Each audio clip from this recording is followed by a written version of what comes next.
Hello friends, स्वागत है आपका यूट्यूब चैनल एजुकेशन फैंटास्टिक में। दोस्तों, आज हम बात करेंगे जो एमसीडी दिल्ली में जो केंद्र पालिका केंद्र में जो वैकेंसियाँ निकली हैं उनसे रिलेटेड कि कौन कौन सी वैकेंसियाँ, किस किस पोस्ट के लिए वैकेंसियाँ, क्या क्या उनकी एज, क्या उनकी एजुकेशन क्वालिफिकेशन, कितनी किस में छूट जो मिली है उसके बारे में। वेरियस वैकेंसीज़ हैं ये।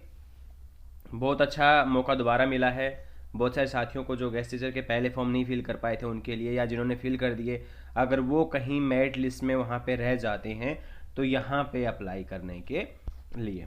तो चलो दोस्तों, आज की जो डिटेल्स हैं उसको पढ़ना शुरू करते हैं। आपने जो ये फॉर्म्स हैं ये 8/1/2021 से पहले पहले आपने क्या करना है, इसको अप्लाई करना है। इसकी अप्लाइंग डेट जो है वो 8/1/2021 है। नोटिस है ये, formation of panel guest teachers in NDMC school 2020-2021 2021 के पैनल का ये नाम दिया जाएगा इसको। ये ऐसा होता है कि इनको आगे भी रख लिया जाता है अगर सीटें वैकेंट रहती हैं तो इनको कंटिन्यू जो रिन्यूअल है वो होता ही रहता है। तो चलिए दोस्तों बात करते हैं। Formation of panel of guest teachers, post graduate teachers, tenth graduate teachers, assistant teachers, senior librarian, lab assistants and IT assistant in NDMC school. ये जो है टीचिंग और नॉन टीचिंग दोनों तरह की वैकेंसियाँ ये हैं। तो इसमें जो है PGT, TGT, प्राइमरी, लाइब्रेरियन और लैब असिस्टेंट और असिस्टेंट जो दूसरे जो हैं IT असिस्टेंट जो है कंप्यूटर के जो ITs होते हैं उन सभी के लिए वैकेंसियाँ हैं। Online application are invited to drive panel of guest teachers, PGT, TGT assistant teacher, senior librarian, lab assistant and IT assistant of NDMC schools from the interested candidates. जो कैंडिडेट्स इंटरेस्टेड हैं वो इन पोस्ट के लिए क्या कर सकते हैं, NDMC के स्कूल के लिए क्या कर सकते हैं, अप्लाई कर सकते हैं। The panel of guest teachers will be valid for the academic session 2020 and 21। देखो यहाँ पे 2020 21 लिख रखा है। मे बी आपका जो है अगर वहाँ पे पोस्ट नहीं फिल होती है तो आपका जो रिन्यूअल है वो कंटिन्यू भी हो जाता है। which can be extended with the approval of the contempt authority NDMC is required for the post mentioned below। कौन कौन सी पोस्ट दी गई हैं उन पोस्टों के बारे में बात करते हैं। सबसे पहले हम यहाँ पे बात करते हैं PGTs की। जितने भी लेक्चरर हैं PGTs में हम यहाँ पे देख पा रहे हैं, PGTs में यहाँ पे English, math, economics, Sanskrit, commerce, physics, chemistry, biology, Hindi, history, pol science और ज्योग्राफी सबकी वैकेंसी यहाँ पे हैं। इंग्लिश की 7 हैं, मैथ्स की 5 हैं, इकोनॉमिक्स की 3, संस्कृत की 4, कॉमर्स की 4, फिजिक्स की 1, केमिस्ट्री की 4, बायोलॉजी की 2, हिंदी की 3 हैं, हिस्ट्री की 2 हैं, पोल साइंस की 1 है, ज्योग्राफी की 1 है। और इनके लिए इन्होंने जो क्या है एजुकेशन क्वालिफिकेशन क्या मांगी है, इन्होंने मांगी है master degree in any subject concern from recognised university और its equivalent oriental degree in the case of PGT Sanskrit Hindi. यानी क्या होनी चाहिए, आपकी मास्टर डिग्री होनी चाहिए और जो मास्टर डिग्री संबंधित सब्जेक्ट में होनी चाहिए। जिस भी चीज़ के लिए आप अप्लाई करना चाह रहे हैं उसके लिए क्या है, आपकी जो है मास्टर डिग्री होनी चाहिए। फिर उसके बाद में डिग्री डिप्लोमा ऑफ टीचिंग आपके पास होना चाहिए, BEd आपके पास में होनी चाहिए। इसमें एज क्वालिफिकेशन 36 की रहेगी और एज में जो छूट जो है वो गवर्नमेंट ऑफ इंडिया के नॉर्म्स के अकॉर्डिंग आपको एज रिलैक्सेशन मिलेगा। जैसे OBC, SC, ST को जो छूट मिलती है वो according to norms of government India के अकॉर्डिंग आपको वो छूट मिलेगी। तो उसके बाद में हम बात करते हैं lecturers PGT informatic science, informatic practice या कंप्यूटर साइंस की जहाँ पे बात करते हैं। यहाँ पे 5 वैकेंसियाँ हैं, मेल फीमेल दोनों यहाँ पे भर सकते हैं और इसमें ज़्यादा से ज़्यादा जो है वो 32 साल तक के भर सकते हैं। उसके बाद में SC, ST, OBC, PH, FE government servants जो होते हैं उन्हीं को जो गवर्नमेंट रूल्स के अकॉर्डिंग इसमें एज में छूट दी जाएगी। अब एजुकेशन क्वालिफिकेशन क्या होनी चाहिए, BE, BTech कंप्यूटर साइंस होना चाहिए, engineering information technology, electronics and communications होना चाहिए या इक्विवेलेंट होना चाहिए। MCA, MSc computer science information में कर रखा हो, मास्टर इन IT और इक्विवेलेंट उसके पास में हो, MSc mathematics and BSc computer science और BCA और इक्विवेलेंट। यानी MSc मैथमेटिक्स के साथ में BSc कंप्यूटर साइंस के साथ उसकी होनी ज़रूरी है और BCA या इसके इक्विवेलेंट कुछ कोई उसके पास डिग्री हो।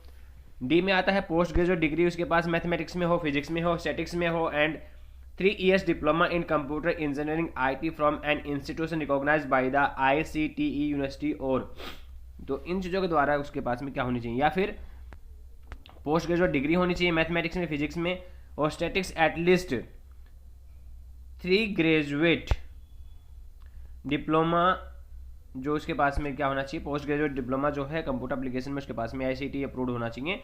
बी लेवल ऑफ डोइक उसके पास में DOE AAC जो है, या graduate with bachelor of equivalent BEd उसके पास में ये चीज़ें होनी चाहिए। ये थी इसकी एजुकेशन क्वालिफिकेशंस की बात। जहाँ पर TGTs की बात करते हैं, TGTs में जो वेरियस वैकेंसी है यहाँ पे TGT में इंग्लिश की है, मैथ्स की है, सोशल साइंस की है, नेचुरल साइंस की है।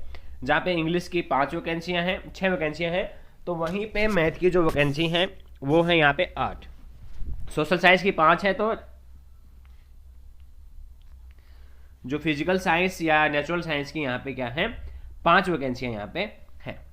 तो इसमें भी क्या रहेगा, इसकी एज जो 30 ईयर्स रहेगी, और एज रिलैक्सेशन जो है 40 ईयर्स तक का मिल सकता है कैंडिडेट्स को जो कि रिजर्व कैटेगरी के हैं उन कैंडिडेट्स को।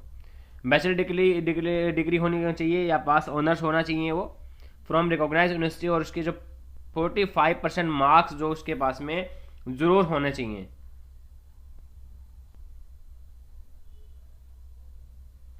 और फ्रॉम ए रिकॉग्नाइज यूनिवर्सिटी और equivalent having scored at least 45% in aggregate in 2 school subjects of which at least 1 out of the following should have been at the elective level.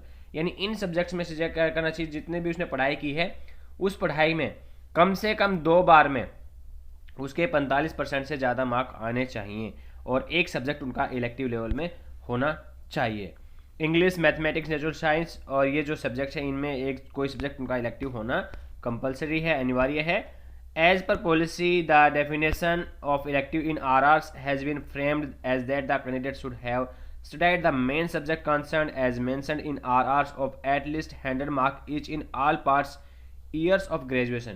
कहते हैं RS के according जो है बच्चे को कम से कम जो कॉन्सेंट सब्जेक्ट जिस सब्जेक्ट के लिए वो अप्लाई कर रहा है उसने वो 100 मार्क्स का पढ़ रखा हो। ये नहीं होता कि कई बार आप जो है उस संबंधित विषय में आपका कोई भी कोर्स हो जाता है, वो ऐसा नहीं होना चाहिए। जैसे कई बार 40 मार्क्स का 50 मार्क्स का जो है एक गैप वाइज टर्म कंडीशंस के हिसाब से कुछ करा देते हैं, वो नहीं होना चाहिए।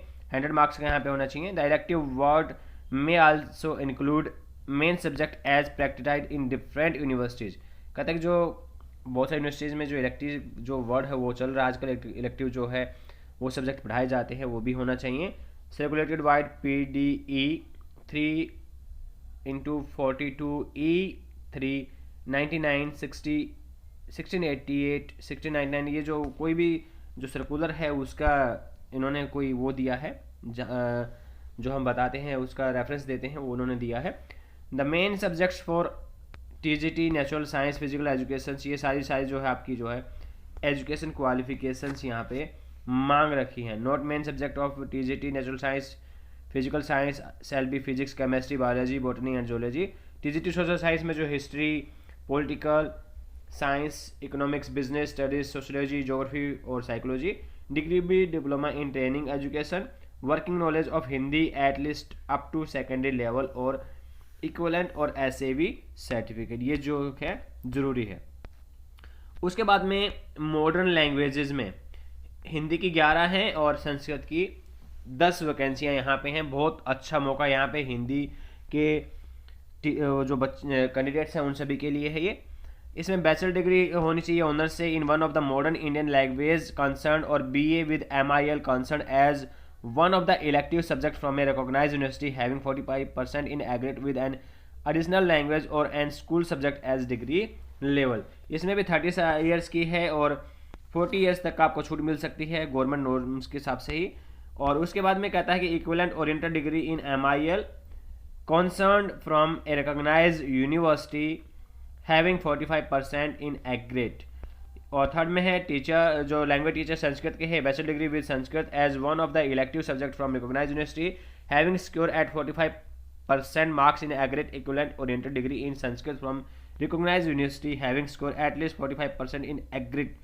क्या आपको मतलब जो है इसमें इलेक्टिव होनी चाहिए संस्कृत और 45% उसमें नेसेसरी है। उसके बाद डिग्री डिप्लोमा ट्रेनिंग में आपके पास में ऐसे भी सर्टिफिकेट होना चाहिए। नॉलेज ऑफ हिंदी आपके लिए बहुत ही ज़रूरी है। उसके बाद TGT कंप्यूटर साइंस की वैकेंसियाँ यहाँ पे 5 है। इसमें एज जो है 32 है और एज रिलैक्सेशन जो है वो गवर्नमेंट ऑफ इंडिया के नॉर्म्स के हिसाब से यहाँ पे है। इसमें वही है, BSc computer science, BCA bachelor degree information technology आपके पास में होनी चाहिए, ग्रेजुएट डिग्री हो in any subject with mathematics as a subject and 3 year diploma in computer engineering IT from an institution recognise by AICTE university. ठीक है, ये सारी क्या है इसमें, वही सेम जो PGTs के लिए है वही सेम जो है यहाँ पे लगभग जो है यहाँ पे एजुकेशन क्वालिफिकेशन मांगी गई है। Graduate degree in any subject with mathematics as a subject and at least 1 year diploma in computer application from an institution recognised by AICTE university और A level from DOE-AAC and graduate with bachelor of equivalent B.Ed। ये दोनों जो videos पहले डाला था और ये डाला था दोनों अलग हैं दोस्तों। अब असिस्टेंट प्राइमरी टीचर, यहाँ पे बहुत अच्छा मौका है असिस्टेंट प्राइमरी टीचर्स में फॉर्म भरने वालों के लिए, जिसमें लगभग 79 वैकेंसी यहाँ पे हैं। Senior secondary 10+2, intermediate with 50% marks and 5% relaxation in case of SC/ST from recognise board. कहता कि जो 50% मार्क्स जनरल कैटेगरी वालों के लिए और SC/ST कैटेगरी वालों के लिए 5% की यहाँ पे छूट दी गई है। ज़्यादा से ज़्यादा एज 30 साल की है और गवर्नमेंट नॉर्म्स के हिसाब से इसमें भी एज में छूट दी जाएगी। 2 diploma certificate DIET in ETE JBT DIET और BLED और equivalent from a recognised institution, must have pass Hindi as a subject at a secondary level. ये सारी चीज़ें जो है आपके लिए यहाँ पे मांगी गई है और कंप्यूटर नॉलेज यहाँ पे क्या है, डिजायरेबल है। तो ये थी हमारी असिस्टेंट प्राइमरी की। अब इसके बाद लाइब्रेरियन की 2 वैकेंसियाँ हैं, graduate from a recognised university with diploma in library science और बैचलर इन लाइब्रेरी साइंस। 18 से 30 साल है। एज रिलैक्सेशन इसमें वही गवर्नमेंट नॉर्म के हिसाब से SC/ST OBC वालों को मिलेगा। लैब असिस्टेंट की यहाँ पे 14 वैकेंसियाँ हैं जो कि नॉन टीचिंग पोस्ट में रहती हैं। Senior secondary 10+2 passed with science from a recognised university board और 1 ईयर एक्सपीरियंस इसमें यहाँ पे नेसेसरी है। वही एज इसमें 30 साल है। रिलैक्सेशन इन्होंने SC/ST को 5, OBC को 3, फिजिकल हैंडीकैप्ड को 10 और फिजिकल हैंडीकैप्ड SC/ST को 15 और OBC को 13 साल का यहाँ पे जो है एज रिलैक्सेशन इन्होंने दिया है।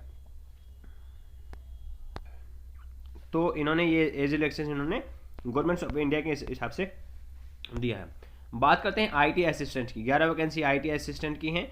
Senior school certificate intermediate with a recognised institution board और equivalent, A level from DOE-AAC, इसमें जो ये डिप्लोमा चल सकता है और कम से कम 8000 की जो है डिप्रेशंस पर हावर की स्पीड उनकी होनी चाहिए और 27 साल से नीचे की उनकी उम्र होनी चाहिए और गवर्नमेंट नॉर्म के हिसाब से बाकी लोगों को छूट दी जा सकती है जो SC एंड SC है कैटेगरी वाले हैं। अब बात आती है इनकी टर्म एंड कंडीशंस की। टर्म एंड कंडीशन सारी की सारी सेम वही हैं जो हमने पहले पढ़ी हैं। वही है कि इसमें जो है guest teachers, BGT assistant, librarian, sale agent इनके लिए दिया गया है, यानी कोई आपकी जगह पे परमानेंट वैकेंसी आ जाएगी तो आपको हटा दिया जाएगा और आप जो है teacher shall not file any case, आप जो रेगुलराइजेशन के लिए इसके खिलाफ में कोई भी केस फाइल नहीं कर सकते हैं। The service of guest teacher can be terminated in any without any notice और असाइनिंग और एनी रीजन व्हाटसोएवर। कहता है कि आपको बिना कोई नोटिस, बिना कोई भी चीज़ दिए बगैर आपको क्या किया जा सकता है, जॉब से हटाया जा सकता है। ये NDMC स्कूल में है। लिस्ट जो पैनल है कैंडिडेट्स का वो रिक्वायरमेंट के हिसाब से जो है लगा दी जाएगी आपकी और वेटिंग लिस्ट भी हो सकता है आपके लिए जो है वो लगा दी जाए। रिजर्वेशन जो है वो SC, SC, OBC और EWS वालों को मिलेगा और गवर्नमेंट नॉर्म के हिसाब से ही वो मिलेगा।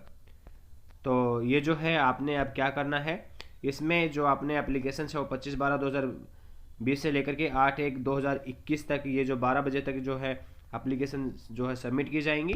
लास्ट जो वैकेंसीज जो दूसरा मैंने जो वीडियो डाल रखा है, एक और वीडियो उसमें भी NDMC की वैकेंसियाँ हैं, वो दूसरे क्षेत्र की दूसरे एरिया की हैं, आप वो भी देख सकते हैं, उनमें भी आप अप्लाई कर सकते हैं। उसी के हिसाब से इसने एकेडमिक सेशन में 90% लेगा और 10% आपके एक्सपीरियंस के नंबर इसमें ऐड करेगा।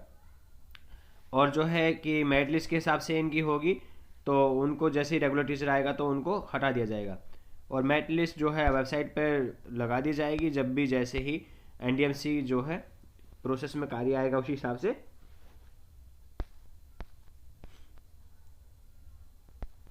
और अगर उन्हें ज़रूरत हुई तो वो आपको क्या कर सकते हैं, आपका जो है इसको रिक्वायरमेंट अगर होनी हुई तो आपका जो है इस परफॉर्मेंस के हिसाब से आपको जो है नेक्स्ट ईयर के लिए भी क्या कर सकता है, आपको वहाँ पे रखा जा सकता है। और रिस्पॉन्स नोटिस जो सारी चीज़ें हैं, मतलब ये टर्म एंड कंडीशंस है, इसकी आप पढ़ सकते हैं, इनको पढ़ लेना, इसमें कोई बड़ी चीज़ नहीं है। और अब हम बात कर चलते हैं सीधी की सीधी, अब इनमें चलते हैं पे क्या मिलने वाली है हमें। टीएडीए कोई हमें नहीं देने वाले हैं, ये जो पीजीटी हैं उनको 1445, टीजीटी को 1403, असिस्टेंट प्राइमरी टीचर को 1364 मिलेंगे, लाइब्रेरी ये इनको मिलेंगे 1403 लैब असिस्टेंट को मिलेंगे 1050 और IT असिस्टेंट को 1050 पर डे के हिसाब से ये नौकरी जो पे जो उनको दी जाएगी। NDMC के जो नॉर्म्स के हिसाब से चलेगा। और ये जो था सारा का सारा था। अब इसमें किस तरह से आपकी जो है मेरिट लिस्ट लगेगी उसकी बात करते हैं। मेरिट लिस्ट में ये जो है 10th के 30 नंबर देंगे, 12th के 30 नंबर देंगे, और आपकी जो अगर प्राइमरी में है आप तो उसके 30 देंगे, और एक्सपीरियंस के देंगे 10 नंबर। यानी इन सभी को ऐड करके, यानी जितने भी आपके जो है इन तीनों के नंबर मिलेंगे, तीनों के नंबर आपके मतलब 90 के 90 बन गए आपके, मतलब आपका 100% है। तो 100% में इनके सब चीज़ों के नंबर आपके मिल गए, तो इनके आपके 90% लेने के बाद में, यानी आपका जितना जो भी मेरिट यहाँ से बनी, और उस मेरिट के हिसाब से उसके 90% निकाल करके उसमें 10% जो है 10 नंबर ये ऐड किए जाएंगे। और एक्सपीरियंस वही रहेगा, 6 से 1 साल का 3 नंबर, 1 से 2 साल वाले के 6, और 2 साल से ऊपर वाले के मिलेंगे यहाँ पे 10 नंबर। तो होप सो दोस्तों आज की आपको वीडियो काफ़ी अच्छी लगी होगी, एक इन्फॉर्मेटिव न्यूज़ आप तक पहुँची होगी। तो दोस्तों वीडियो को लाइक शेयर और सब्सक्राइब करना ना भूलें। वैकेंसी जो दूसरी DSSB की निकली हैं, NDMC की, उन वीडियोज़ को भी देखने के लिए आप हमारे इस पे जो है चैनल को देख सकते हैं, और भी जो वैकेंसी हमने डाल रखी हैं। तो थैंक यू दोस्तों, have a nice day, bye bye, take care.